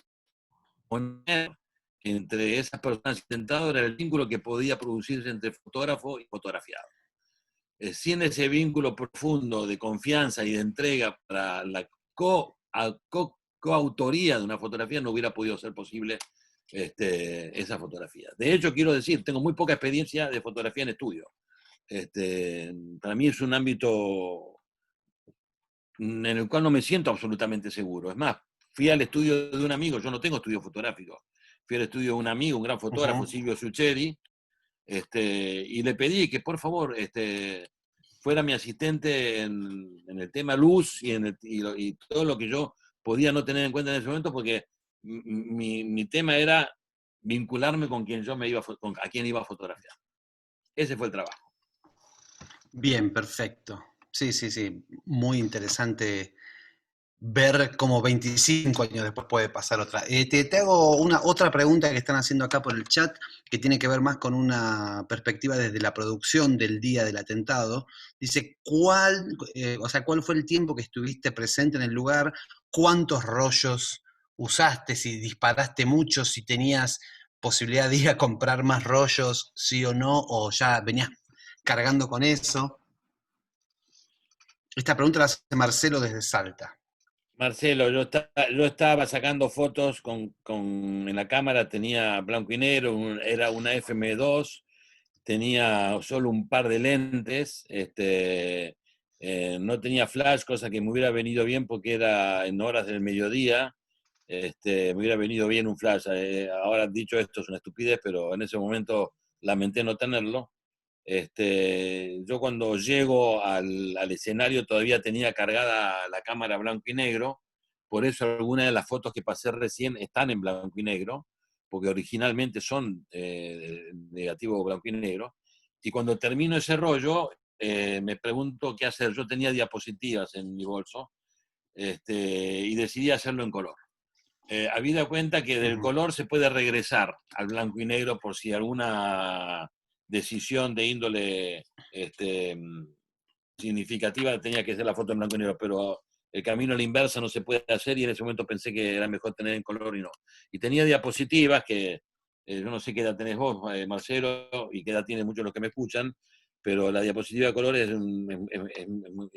produce límites muy técnicos, muy concretos, tiene una latitud muy baja, de manera tal que el error en un diafragma y medio, ya arruina directamente la fotografía. Si la situación es muy contrastada, se complica aún más, sobre todo en horas del mediodía. La cuestión de que yo tenía solo 3 rollos, y cuando los agoté, más el rollo en blanco y negro que llevaba, pedí a algún compañero si me podía prestar alguno. En ese momento se usaba negativo color, porque luego se escaneaba. Para las técnicas de impresión ya usaban el método híbrido, es decir, captura en analógico y procesamiento digital, pero no tuve suerte, no conseguí que nadie me prestara, y también fue una de las razones que apresuró que yo me fuera del lugar, porque dije, bueno, ya está, suficiente con lo que tengo. No quería yo jugar al juego de ver quién tiene la foto más cruenta en un momento donde todo el mundo está sacando fotos de las mismas cosas. Así que con la cantidad de películas me alcanzó. Bien. Cora, ¿estás por ahí? ¿Nos escuchás? No sé si tenés algo para decir, alguna impresión de esto que estuvimos viendo, del momento, digamos, conmovedor que hemos pasado. ¿Estás por ahí? Acá estoy. Bien, bien. El paso del tiempo, viste que fue algo que Julio nos trae acá también, entre un primer momento donde tomamos imágenes y damos cuenta de algo que pasó, y como volver a dar cuenta. A mí lo que me pareció muy significativo fue poder acceder a esos rostros, ¿viste? De los retratos hechos ahora más en la actualidad. Y 25 años después, no sé si tenés alguna idea en torno a eso o al trabajo de Julio que nos presentó. Sí, la reflexión puede ser vinculada al rol de la fotografía en la línea de lo que significa amplificar las memorias. la memoria no es algo que se conquista de una vez y para siempre, no es algo estático. No podemos hablar siquiera de la memoria, siempre hablamos de las memorias, y hay mucha investigación en Argentina, sobre todo en Argentina, que es uno de los países de América Latina que más desarrollo hizo sobre estudios de la memoria, que señalan que siempre es un elemento en disputa.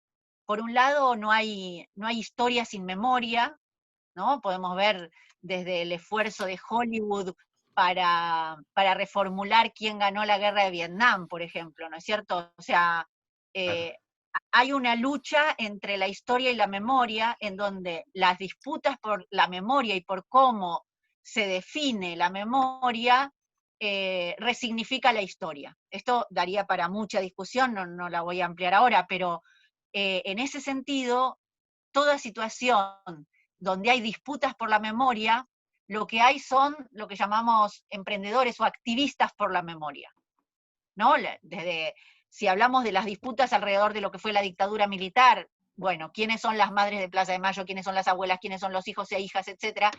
Son, además de ser familiares directos, víctimas directas, protagonistas directos, son activos interventores sobre la memoria, ¿no? Sostienen la memoria, no solo de sus hijos las madres, sino también de lo que significó socialmente la dictadura.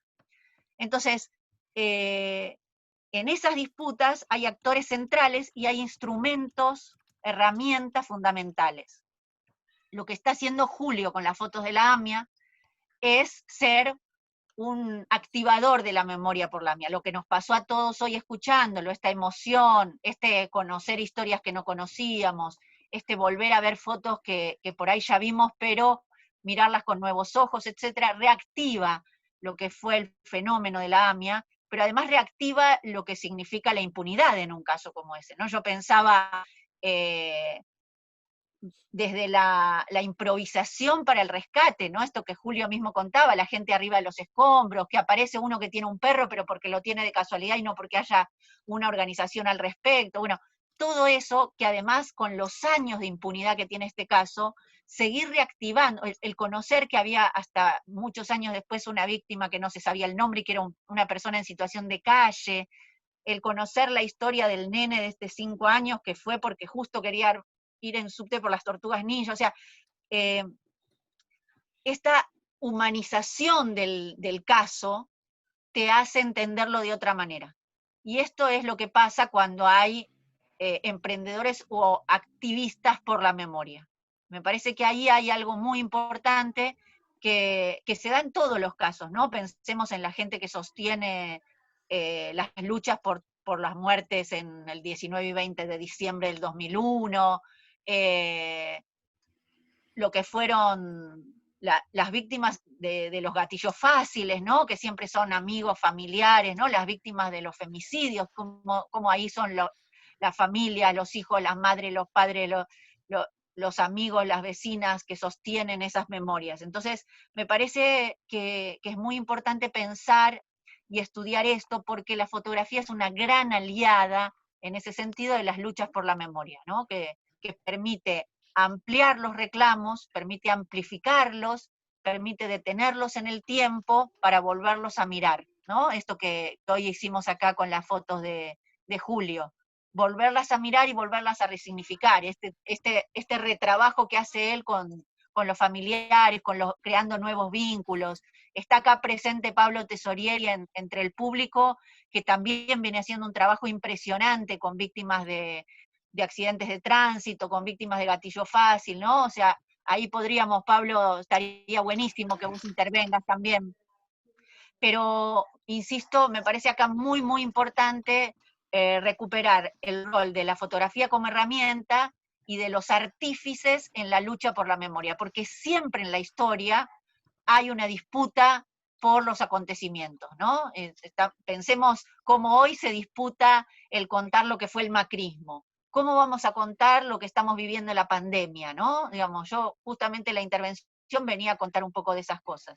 Y en ese sentido, entonces, escuchar a Julio hablando de la AMIA me parece que es un ejemplo vivo, ¿no? De estas disputas por la memoria que estamos atravesando. Es como Ahí. me recuerda a las disputas por lo sensible, como hablaba Rancière, ¿no? Existe también hay como un reparto de la memoria del cual nos tenemos que comprometer y estar ahí adentro. O sea, porque si no, dejamos que la memoria la construyan otros, Exacto. que también está bien que estén, pero es necesario, así como también lo llamaba Rancière con respecto a lo sensible, la memoria también podría estar tranquilamente ahí. Siempre hay una disputa, y lo que no se ocupe como lugar de memoria lo van a ocupar otros y otras. Eso es así también como vos lo dijiste. Estoy pensando en las memorias de Malvinas, ¿no? Hay una deuda respecto de la academia, del campo amplio, si querés, no sé cómo llamarlo, del gran progresismo de dejar las Malvinas como un tema que te queda lejos, que te queda extraño, y eso lo ocupan entonces sectores muy nacionalistas, ¿no? Sectores más promilitares. Entonces ahí hay mucho por hacer y nunca hay que ceder espacio. En el campo de las luchas por la memoria hay mucho, mucho por estudiar, mucho por analizar, y claramente la fotografía en eso tiene un lugar preponderante, porque justamente la fotografía, al congelar el tiempo, permite volver a contar lo que sucedió, ¿no? Pero también permite a su vez, pensemos que también se relaciona mucho con el tema de la fake news y la posverdad. Se usa hoy la fotografía para contar o tergiversar una historia, justamente, por el peso de credibilidad que tiene la imagen. Entonces, cómo nos transformamos en emprendedores de la memoria y cómo usamos la fotografía en ese sentido, me parece que es un tema central.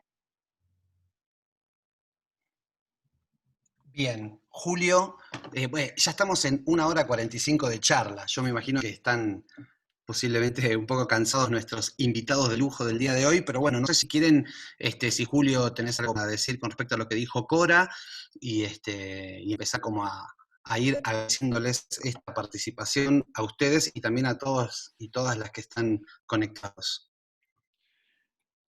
Cora es una de las principales investigadoras, si no la principal, sobre el fotoperiodismo argentino y estos temas que estamos viendo acá.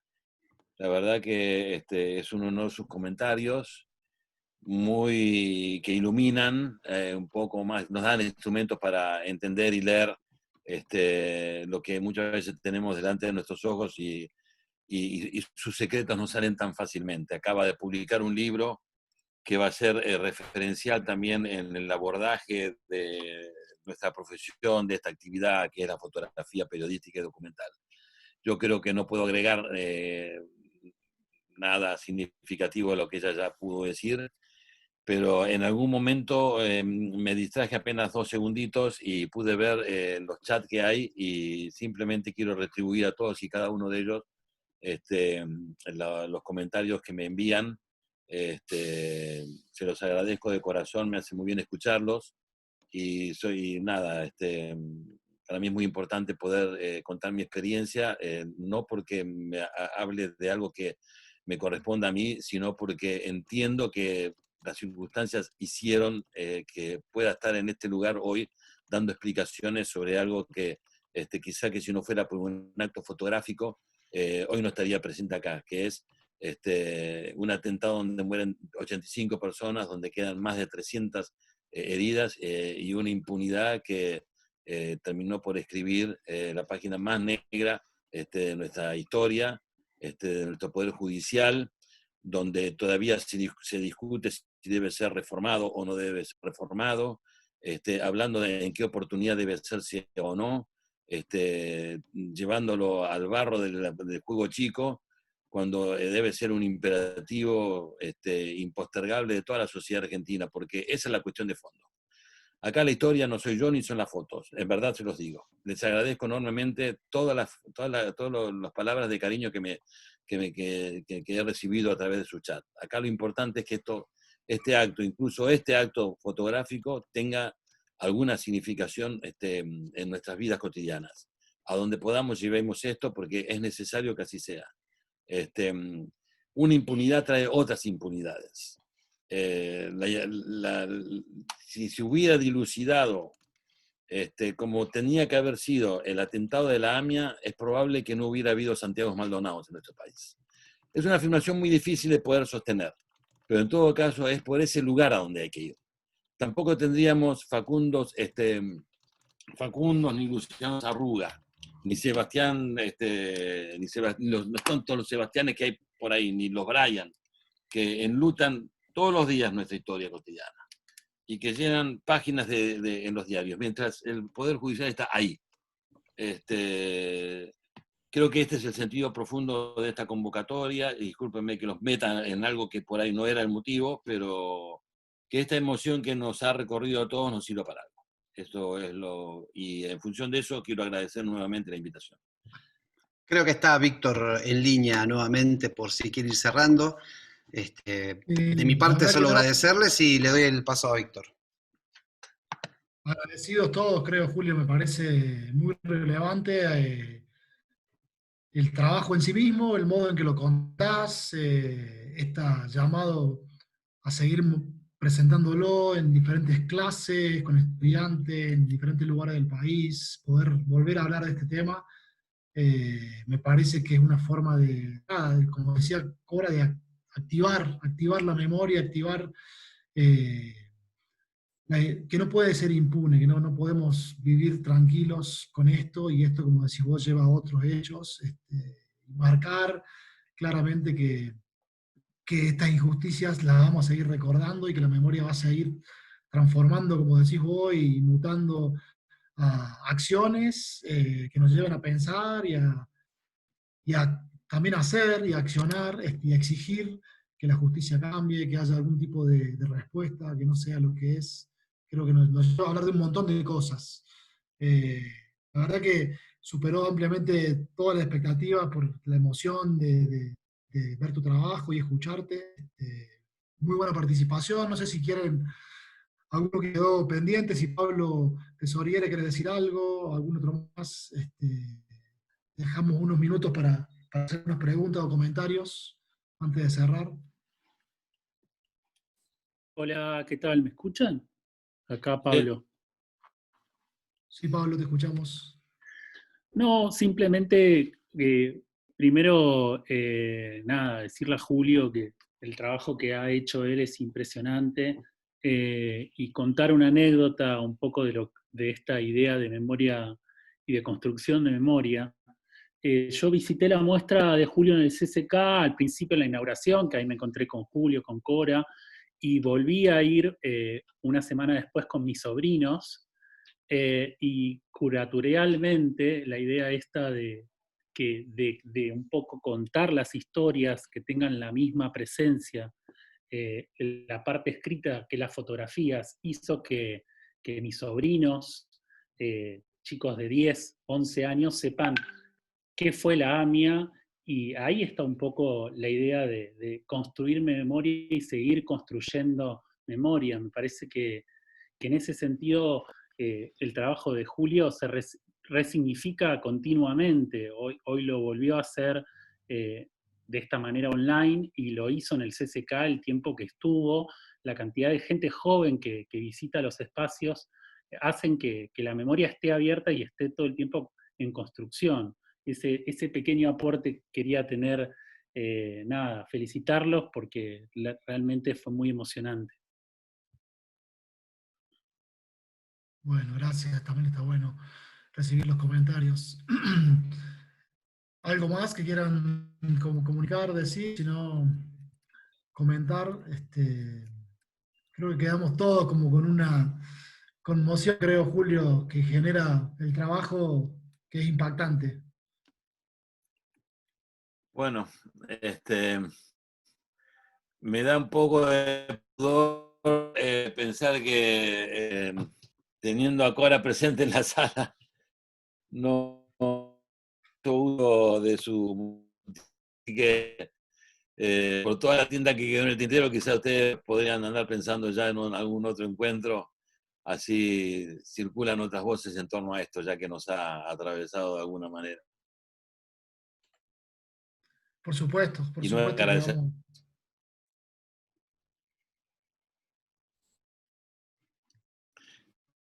Y agradecer a Pablo también las palabras que acaba de decir, por supuesto. Por supuesto, gracias Pablo. En el chat ahí dice Juan Barte de acá de Salta, que ahora también te quieren escuchar, grande Julio. Bueno, muchos saludos. Y nada, me quedo pensando en cómo un trabajo o como un registro fotográfico te es un punto de inflexión 25 años después en tu carrera, en tu vida, digamos, como lo contaste en 2 veces, en el hecho de haberlo registrado en ese momento y luego de volver a ese material como atragantado y generar un nuevo discurso y ponerlo de esta forma, me parece muy interesante el recorrido y el proceso que nos has contado, que es muy enriquecedor para cualquiera que está haciendo fotos o pensando algún trabajo de fotos. Me parece muy, muy bueno, muy enriquecedor, Julio.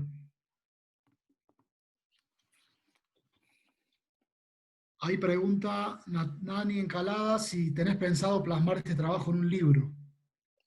Está planteado hacer algo parecido, incluso contando todo el proceso de trabajo que lo produjo, porque ahí también hay varias cosas a compartir. Pero la pandemia postergó varios proyectos y entre ellos este. También la posibilidad de la itinerancia en el país, porque el año pasado tuvo un circuito organizado y este año pensábamos hacer un circuito nacional. Pero bueno, está todo postergado. Calculo yo que se podrá encarar el año que viene, ojalá. Por supuesto, acá para el norte, ya sabés que contás Claro. con promotores. En Salta y Jujuy, por lo menos en Tucumán también conseguimos. Promotores de memoria, extraordinario. Totalmente. Ojalá, sería muy importante, dice Nani. Bueno, cerramos acá, si no hay otro comentario. Agradecemos mucho, Julio, por tu compromiso y tu narración, que le dio creo que un plus muy grande a poder ver las fotos contadas por tu propia voz. Y nada, si alguien quiere decir algo más, es el momento. Si no, les pedimos que prendan sus cámaras y hacemos un print de pantalla con todas las caras que estamos conectados, hablando de fotografía y memoria.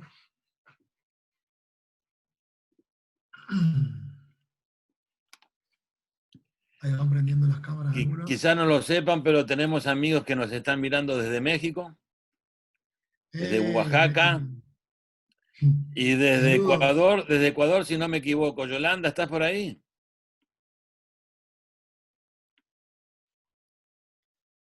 ¿Algún comentario de México, de Ecuador? ¿Un comentario? También Alberto. Lucas. Alberto es el autor del libro Fotografía y Memoria, Conversaciones con Eduardo Longoni. Es un investigador del Instituto Mora de México.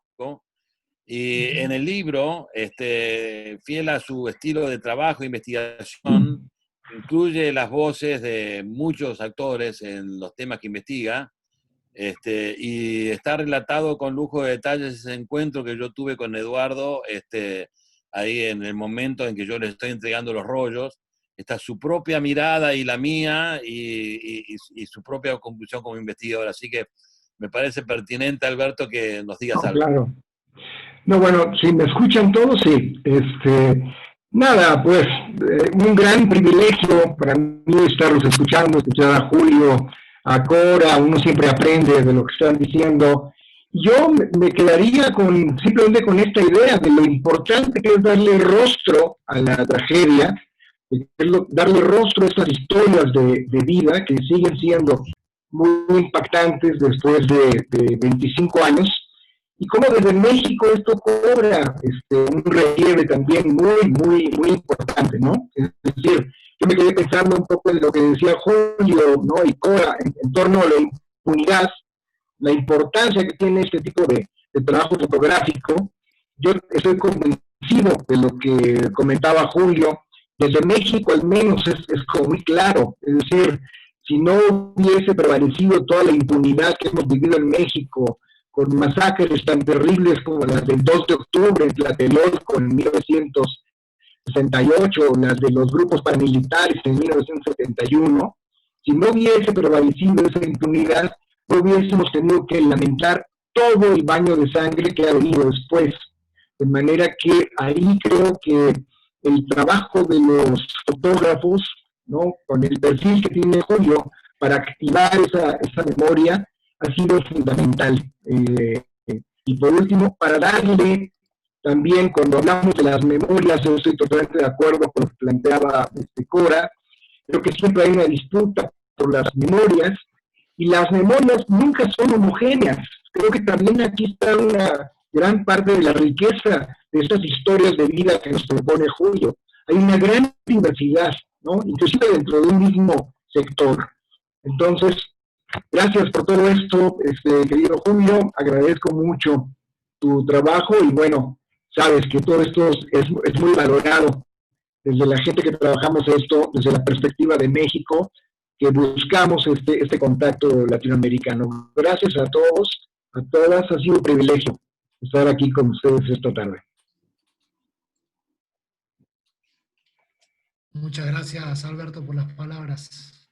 Y la verdad que Qué sí. lindo verte un ratito, Alberto, qué lindo verte. Nos vamos a seguir viendo. Te quiero leer. Un beso. Está Judith y Abraham también. Disculpen quienes no estamos, pero son amigos mexicanos de Oaxaca, muy cercanos en el corazón y en los proyectos de trabajo. Judith está elaborando un trabajo muy bonito que casi viene este año, si no hubiera sido por la pandemia, lo hubiéramos tenido en Tucumán. Una reflexión, un trabajo que nos hace reflexionar sobre la cuestión de género desde un lado un tanto imprevisto, pero extremadamente iluminador. Así que me alegra mucho que estén escuchando ahí. Abraham es un investigador también. Estos vínculos que nos propone, que nos permite la pandemia, ¿no? Este imprevisto que nadie, no estaba en los cálculos de nadie, produce estos encuentros que son muy enriquecedores. Gracias por estar ahí, amigos. Gracias, de verdad. Muy bueno. ¿Algún comentario si quieren hacer? Ahí tienen el catálogo. Ahí tiene el librito. ¿Algún comentario si quieren hacer, Judith? A ver, Judith, hay que poner el micrófono porque lo tienen encerrado. Sí, activarlo. ¿Quieren escuchar tu voz? Ahí está. No, pues muy contentos, sobre todo porque así como estuviste presentando, cuando yo leí por primera vez este catálogo, igual hubo momentos en los que se conmueve uno ante todas las historias, ¿no? Todas estas historias que vas contando de la mano, y de cierta manera, aunque yo no estuve presente, hay momentos en los que de repente ves el momento en que fue el atentado y te toca, ¿no? Te toca, y luego ves 25 años después los rostros de estas personas que tuvieron que despedirse de la gente que ya no está. Entonces sí es algo para mí que te ubica o que te toca, ¿no? Entonces es interesante por ello para mí esta memoria que yo no estuve, no sé, pero ahora la sé y me tocó emocionalmente. Pues yo quiero comentar que me ha encantado mucho tu charla, pero sobre todo que he ido escuchando cómo has ido enfrentando también el proyecto, también uno mismo desde diversos relatos. O sea, cada vez voy aprendiendo más.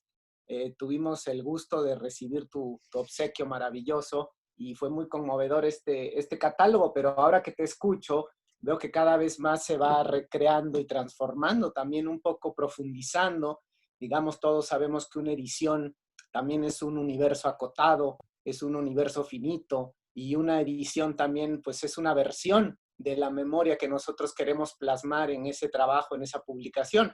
Y cuando te escucha uno se da cuenta también de pues lo inconmensurable que es finalmente esta noción de ir reconstruyendo la memoria, las emociones, las historias que hay detrás, que muchas veces quedan fuera precisamente de un breve catálogo, una edición, y me da mucho gusto seguir escuchándote. Un trabajo extraordinario, creo que fue un gran acierto realmente porque profundiza aspectos de lo que venimos trabajando muchos en la investigación sobre nociones de la memoria. Me gustó mucho la intervención de Alberto, desde luego también Cora, que es un referente, ¿no? Y con quien pude también compartir en Argentina y con otros amigos, y desde luego esos trabajos que han hecho sobre la memoria creo que son iluminadores, y tu trabajo, este trabajo que realizas, Julio, creo que es un gran ejemplo que uno quisiera siempre pues poner como, digamos, esa postura de tener trabajos que realmente están tocando elementos no solo de la memoria, de la sociedad, también de las reinterpretaciones de la historia, y es muy provocador. En el fondo, creo que también es un trabajo muy provocador y a mí al menos me entusiasma mucho y pues con todo el honor y el gusto de conocerte y también de tenerte como amigo, ¿no? El honor es mío, amigos, de verdad. Bueno, muchas gracias por tus palabras, muchas. Bueno, Julio, no sé, si vos, nuevamente, ahora también, también la generosidad de entrar al espacio en lo que estábamos hablando, quedará pendiente en algún momento lo que teníamos pensado con ella, pero la verdad que estamos muy agradecidos y contentos de haber tenido esta charla, que la verdad que conectó un montón de lugares, estamos viendo México, Ecuador, de Argentina, diferentes lugares, muy bueno, muy interesante y muy conmovedor. Muchas gracias. Víctor, no nos olvidemos, jueves 8 de septiembre tenemos otra charla con Paula Kushnir y Santiago Lofeudo por este mismo canal, en este mismo programa de televisión. Así que ya se estarán enterando todos por las redes sociales. Así que bueno, dejaron la vara muy alta de la emoción, así que vamos a ver cómo les va a nuestros nuevos invitados. Exactamente, vamos a estar difundiendo, y por los que mandaron mail, le vamos a mandar la invitación para más actividades. Listo. Bueno, Bueno, cerramos acá, ¿te parece, Julio? absolutamente. Claro que sí. Vuelvo a decir Le que hacemos un aplauso. lamento enormemente no haber aprovechado a la partícipe de esta convocatoria.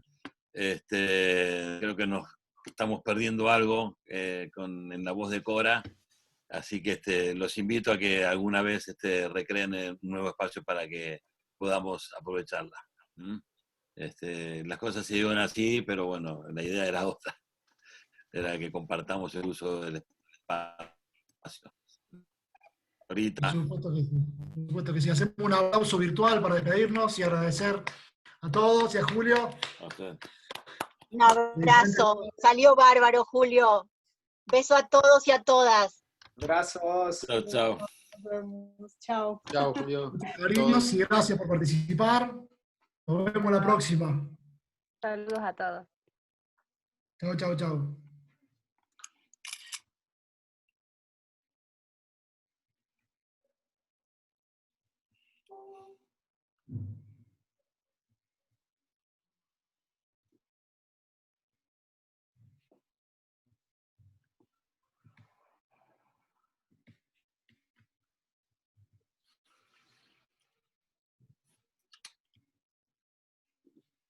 Yolanda está